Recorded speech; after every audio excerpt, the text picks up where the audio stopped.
of the Maurya Empire, remains one of the most influential figures in Indian history due to his transformative approach to governance, law, and moral philosophy. His reign marked a significant shift from traditional conquest-driven imperial policy toward ethical governance, inspired by Buddhist principles.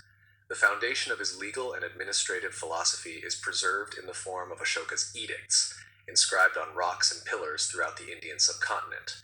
These edicts provide crucial insights into his approach to justice, law, social welfare, and governance. Historical context.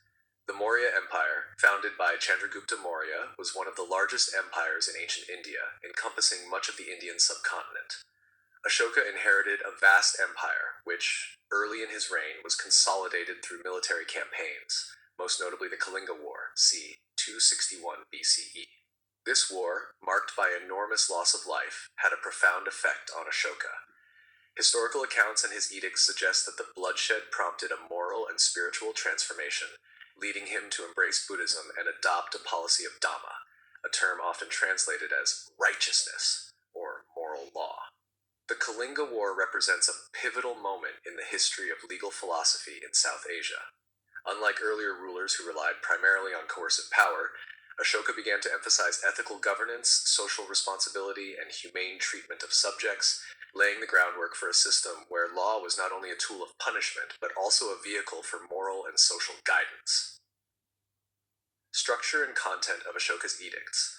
Ashoka's edicts are categorized into major pillars and rock inscriptions across the empire, written primarily in Prakrit using Brahmi script, though some are in Greek and Aramaic in regions of the northwest. These inscriptions cover several key themes. 1.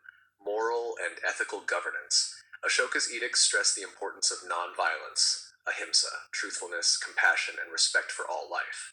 Edicts such as Rock Edict 13 directly reflect on the horrors of war and the king's resolve to govern through moral authority rather than fear.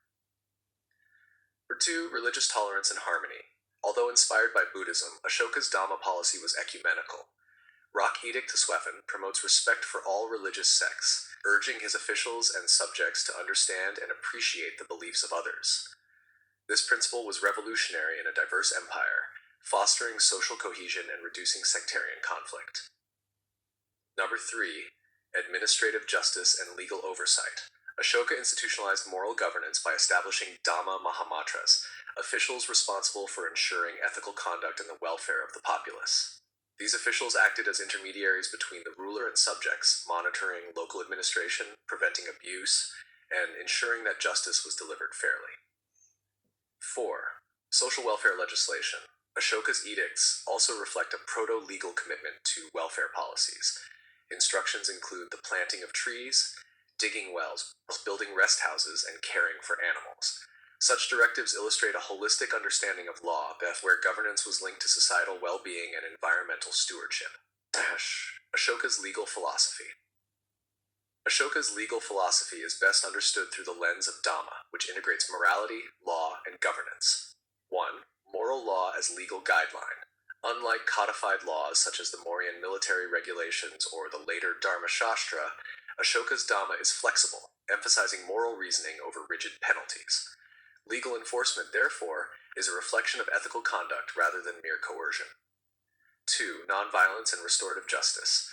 Ashoka's commitment to ahimsa influenced his judicial approach. He discouraged capital punishment and corporal penalties where possible, favoring reconciliation and rehabilitation. His edicts indicate an early form of restorative justice, where the law is a tool to educate and morally uplift citizens rather than merely punish. 3. Equity and inclusivity. The edicts reveal Ashoka's concern for fairness across social classes, including marginalized groups and minority communities. By emphasizing equal treatment and administrative fairness, Ashoka anticipated principles later articulated in modern human rights law. 4. Ethical officials and moral enforcement. Ashoka believed that a just ruler depends on morally upright administrators. Dhamma Mahamatras ensured that officials acted ethically, bridging the gap between imperial law and everyday social ethics. This creates a model where legal authority is inseparable from ethical responsibility, a principle that resonates in contemporary governance theory.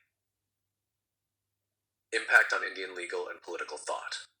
Ashoka's edicts and philosophy exerted a lasting influence on Indian legal traditions. 1. Integration of ethics and law. The Mauryan model of governance demonstrated that law could incorporate ethical and moral principles. Later Indian legal texts, such as the Manusmriti and other Dharmashastra literature, reflect a continued concern with moral duty, though they codified rules more rigidly than Ashoka's flexible ethical approach. Number 2, promotion of religious and social tolerance. By institutionalizing tolerance, Ashoka contributed to a political culture that valued pluralism. This precedent influenced subsequent Indian rulers, particularly during the Gupta period, when policies encouraged relative religious harmony. 3. Precedent for administrative oversight. The appointment of Dhamma Mahamatras was an early example of specialized legal and administrative officials tasked with promoting justice, a model that would be mirrored in later Indian and even non-Indian empires for civil oversight. 4. Influence beyond India. Ashoka's diplomatic outreach, evident in his edicts to Hellenistic kings and missionaries sent abroad, indicates the spread of his legal and ethical philosophy.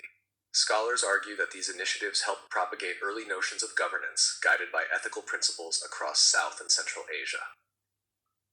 Critiques and limitations. While Ashoka's philosophy was progressive, there are limitations. 1. Ambiguity of legal enforcement. The edicts emphasize moral conduct but lack detailed procedural law or codified penalties. This raises questions about their practical enforceability, especially in distant provinces. 2. Idealism versus pragmatism. Ashoka's reliance on ethical governance presumes that officials and citizens would act according to conscience, which may not always align with the realities of political power and human behavior. 3. Religious bias. Although advocating tolerance, the moral framework was heavily Buddhist. Critics argue that his policies could still favor Buddhist institutions and ethics over other traditions. Legacy. Ashoka's edicts represent one of the earliest known attempts to codify a moral, ethical, legal philosophy in statecraft.